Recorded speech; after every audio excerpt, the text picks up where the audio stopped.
Hello दोस्तों, the Kerala story करीब 5 महीने पहले 2020 के नवंबर में जिसका पहले टीजर आया। मेरे जैसे 32,000 गर्ल्स कन्वर्ट होके सीरिया और यमन की रेगिस्तान में दफन हो चुकी है।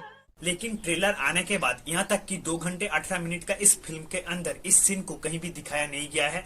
यहाँ तक कि इस बात को जिक्र भी नहीं किया गया है।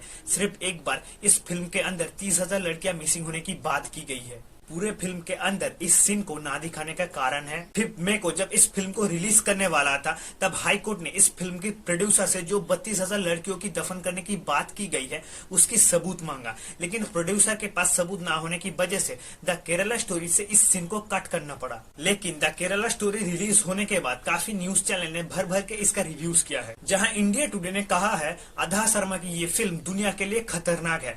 दूसरी तरफ इंडियन एक्सप्रेस ने कहा है ये फिल्म को बुरी तरीकों से बनाया गया है। और तो और जी न्यूज ने भी कहा है द कश्मीर फाइल्स की तरह ये भी एक कंट्रोवर्शियल फिल्म है। Religious conversions, myth और reality. जो है इस्लाम कबूल किया है। Are allegedly forced to convert. Hindu girls are being lured and forcefully converted allegedly by the Muslim men. Kerala से धर्म परिवर्तन के बाद निमिषा से फातिमा बनी आईएसएस की आतंकी। आप लोगों को ये वीडियो अच्छा लग रहा है तो प्लीज चैनल को सब्सक्राइब कर लेना, क्योंकि आप लोगों का एक सब्सक्राइब मुझे बहुत ज्यादा मोटिवेट करता है।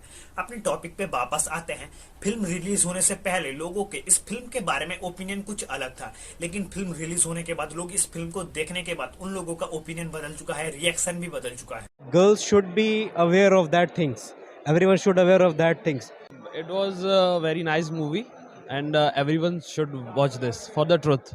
इस पूरी फिल्म के अंदर सबसे बड़ी बात यह है सीरिया और यमन में आईएसएस का जो एक्टिविटीज चल रहा है और आईएसएस अपनी एजेंडा को जो आगे ले जा रहे हैं और आईएसएस के साथ केरला का जो एक संबंध है जिसको बहुत ही बखूबी तरीकों से दिखाया गया है। इस फिल्म में साफ साफ दिखाया गया है केरला में किस तरह से रिलीजियस कन्वर्सेशन चल रहा है और लड़कियों को किस तरह से बहला के फुसला के टेररिस्ट सीरिया और यमन में ले जा रहे हैं। इस फिल्म के अंदर आईएसएस को लेकर जो कुछ भी दिखाया गया है, जैसे कि आईएसएस का एजेंडा, आईएसएस का जुल्म, आईएसएस का ड्रग्स का इस्तेमाल करना, आईएसएस का लड़कियों के ऊपर, महिलाओं के ऊपर शोषण, जो कुछ भी दिखाया गया है ये सब कुछ काफी हद तक सच है और ये सब बहुत ही डिटेल्स में दिखाया गया है जो कि आज तक किसी ने भी नहीं दिखाया था। इस फिल्म का मेन कैरेक्टर आधा शर्मा जो कि शालिनी उन्नीकृष्णन नाम की एक लड़की का किरदार निभा रही है, जो कि एक साउथ इंडियन गर्ल है। और वो जब अपनी नर्सिंग कॉलेज में पहले दिन जाते हैं तब देखते हैं कॉलेज की दीवार में ओसामा बिन लादेन का एक फोटो और जहाँ पे कुछ ऐसा स्लोगन लिखा था जहाँ पे ओसामा बिन लादेन को सेलिब्रेट किया जा रहा था। जहां शालिनी को और भी 3 लड़कियां मिली,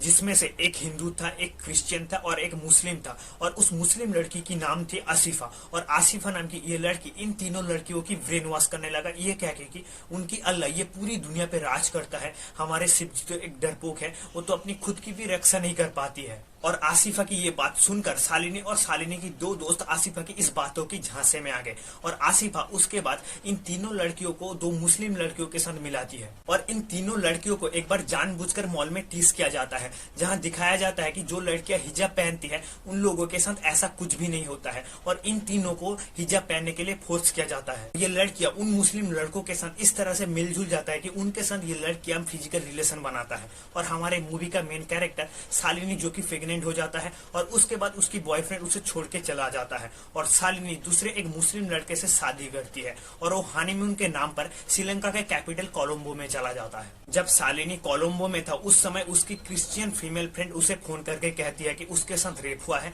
और ये रेप किया है उस मुस्लिम लड़के ने और उसकी एक दोस्त सुसाइड कर चुका है और ये सब कुछ एक ट्रैप था और उन्हें फंसाया गया है। शालिनी सोचती है ये सब कुछ जो कुछ भी हुआ है उन लड़कियों के साथ वो सही हुआ है, क्योंकि वो लोग अल्लाह की बात नहीं माने। और वहां से सीधा सीरिया चले जाते हैं शालिनी और सीरिया में जाके शालिनी को सच का पता चलता है कि ये एक ट्रैप था और उन्हें फंसाया गया है। और शालिनी सीरिया से भागने की कोशिश करती है और शालिनी को यूएन पुलिस पकड़ लेती है, जहां शालिनी यूएन पुलिस को कहती है सेव माई केरला, केरला खत्म हो जाएगी। अंत में शालिनी की उस क्रिश्चियन फ्रेंड केरला पुलिस को कहती है कि केरला के ex chief minister Oommen Chandy ने केरला असेंबली में एक रिपोर्ट पेश किया था, जहां उन्होंने कहा था केरला अगले 10 सालों के अंदर एक इस्लामिक स्टेट बन जाएगा, लेकिन इस बात का कोई भी प्रूफ नहीं दिखाया गया है। 2011 सेंसस रिपोर्ट के मुताबिक केरला में टोटल पॉपुलेशन के अंदर 26.56% मुस्लिम है, जहां साफ दिखाया गया है केरला में मुस्लिम पॉपुलेशन 2001 से 2011 तक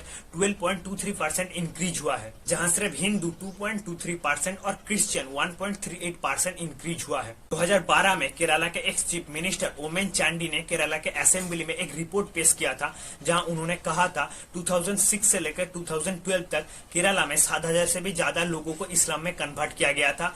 और जहां लड़कियों की बात है वहां पे 2006 से लेकर 2009 तक 2,600 से भी ज्यादा लड़कियों को इस्लाम में कन्वर्ट किया गया था, और ये किया जाता था लव जिहाद द्वारा। दरअसल इन लड़कियों का लव जिहाद की झांसे में रिलीजियस कन्वर्सेशन किया जाता था।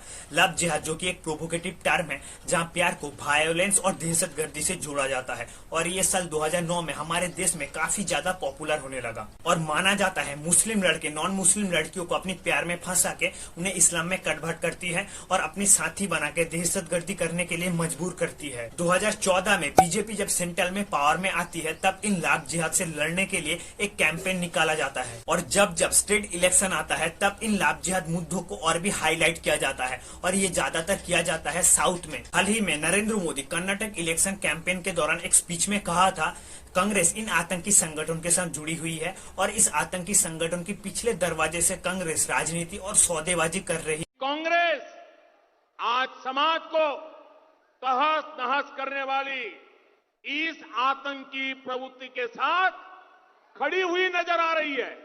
हालांकि केरला में एलडीए पार्टी लीड करता है, वहाँ पे बीजेपी का पावर में आना बहुत ज्यादा मुश्किल है। कर्नाटक इलेक्शन में नरेंद्र मोदी द केरला स्टोरी को मोहरा बना के अपनी एजेंडा को आगे बढ़ा रहा है। द केरला स्टोरी फिल्म के अंदर सबसे बड़ी बुरी बात यह है कि यहाँ पे हिंदू धर्म का पूरी तरह से मजाक बना के रख दिया गया है। फिलहाल इसमें आप लोगों का क्या राय है, कमेंट सेक्शन में बताइए। फिर मिलते हैं अगली वीडियो में।